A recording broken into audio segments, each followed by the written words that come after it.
সোলেমানি কিতাবের পক্ষ থেকে সবাইকে স্বাগত।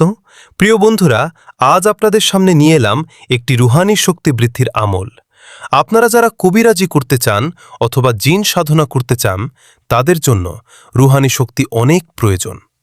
আসুন আপনাদের এখন বলে দেই কিভাবে আপনারা রুহানি শক্তি বৃদ্ধি করবেন। রুহানি শক্তির প্রথম হচ্ছে আপনারা 5 ওয়াক্ত নামাজ আদায় করতে হবে। এরপর আপনারা একটি আমল লাগাতার 90 দিন করতে হবে।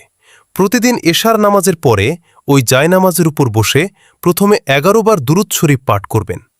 এরপর আপনারা আল্লাহর সিফাতি নাম ইয়া নাফিয়ু, ইয়া রাফিয়ু, ইয়া আল্লামুল গুয়ুব এই পবিত্র নামসমূহ আপনারা 500 বার পাঠ করবেন। এইভাবে আপনারা 90 দিন আমল চালিয়ে যাবেন।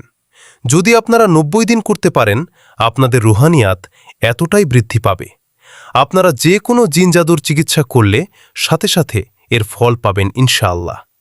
আজ এই পর্যন্তই। যদি আমার এই আমল দ্বারা আপনাদের উপকারে আসে, তাহলে অবশ্যই আমার এই চ্যানেল সাবস্ক্রাইব করে পাশে থাকবেন।